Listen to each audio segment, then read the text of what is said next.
है मसीह का प्यारा वचन, ये है वचन प्यारा। परमेश्वर की धन्य नाम की महिमा हो। प्रभात मनन के सत्र 2521 में आप सभी का बड़े प्रेम के साथ स्वागत करता हूँ। आइए आज के मनन के लिए हम पढ़ते हैं यूहन्ना की पहली पत्री 2 अध्याय पहली पद। मेरे बालकों, मैं ये बातें तुम्हें इसलिए लिखता हूँ कि तुम पाप ना करो, और यदि कोई पाप करे तो पिता के पास हमारा एक सहायक है, अर्थात धर्मी यीशु मसीह। जैसे पत्रस की पत्री का अध्ययन करते समय मैं आपको ये याद दिलाया था कि कोई भी भाग से हम पत्री का अध्ययन करें, हमने पत्री की भूमिका हमें अपने मन में याद होनी चाहिए। वैसे अभी भी मैं आपको याद दिलाना चाहता हूं कि यूहन्ना की इस पत्री का भी कोई भी भाग से हम मनन करें, पत्री की रचना की भूमिका हमारे मन में अवश्य याद रहनी चाहिए। कोई भी बाइबल भाग का हम मनन करें, यदि हमें निम्न भाग के ऐतिहासिक तथा सैद्धांतिक भूमिकाएं मालूम हो तो उस भाग का सही अर्थ समझने में आसान होगा। प्रेरित यूहन्ना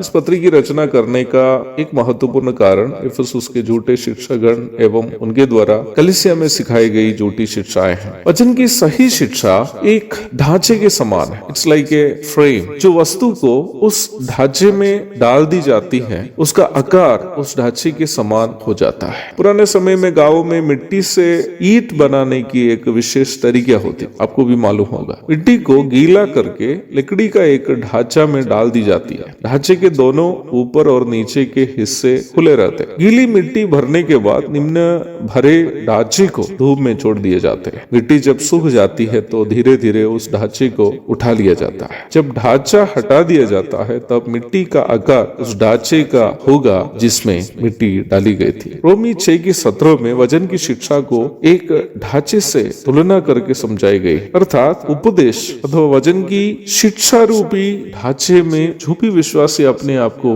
ढाल देता है वो यीशु मसीह के स्वभाव रूपी आकार में बदलने लगता है। वचन की सही शिक्षा को जो भी विश्वासी अपने दैनिक जीवन में लागू करते हुए जीवन व्यापन करता है, उस विश्वासी का स्वभाव अवश्य यीशु मसीह के स्वभावों के अनुरूप होने लगता है। झूठी शिक्षाओं के चंगुल में फंसकर पाप में फंसते जाने वाले इफिसुस के विश्वासियों को देखकर बुजुर्ग प्रेरित यूहन्ना अपनी पत्री में कह रहा है, मेरे बालकों, मैं ये बातें तुम्हें इसलिए लिखता हूँ कि तुम पाप ना करो। यह खास करके झूठी शिक्षाओं के प्रभाव से उत्पन्न पापों की ओर ही प्रेरित यूहन्ना इशारा कर रहा है। सालों के पूर्व प्रेरित पौलुस इफिसुस के प्राचीनों से मिलते वक्त ने ये चेतावनी दी थी कि वे कलीसिया के सदस्यों को वचन की शिक्षा में मजबूत करे, अन्यथा झूठे शिक्षक लोग विश्वासियों को भटकाएगा। प्रेरितों के काम 20:28 से 30 तक पढ़िएगा। मुझे ये नहीं मालूम है कि प्राचीन लोग अपना दायित्व का निर्वाह नहीं करने के कारण या विश्वासी लोग उपदेश को नहीं सीख पाने के कारण है कि कलीसिया झूठी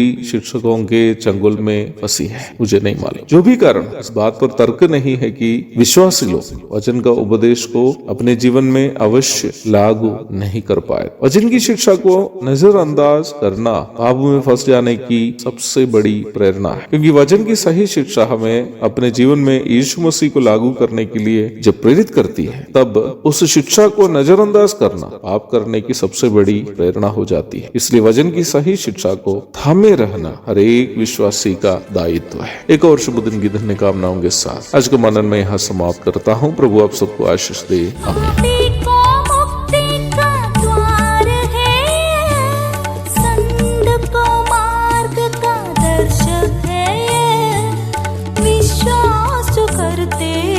उसके लिए अनंत जीवन का साधन है ये है वचन प्यारा वचन, यीशु मसीह का प्यारा वचन, ये है वचन।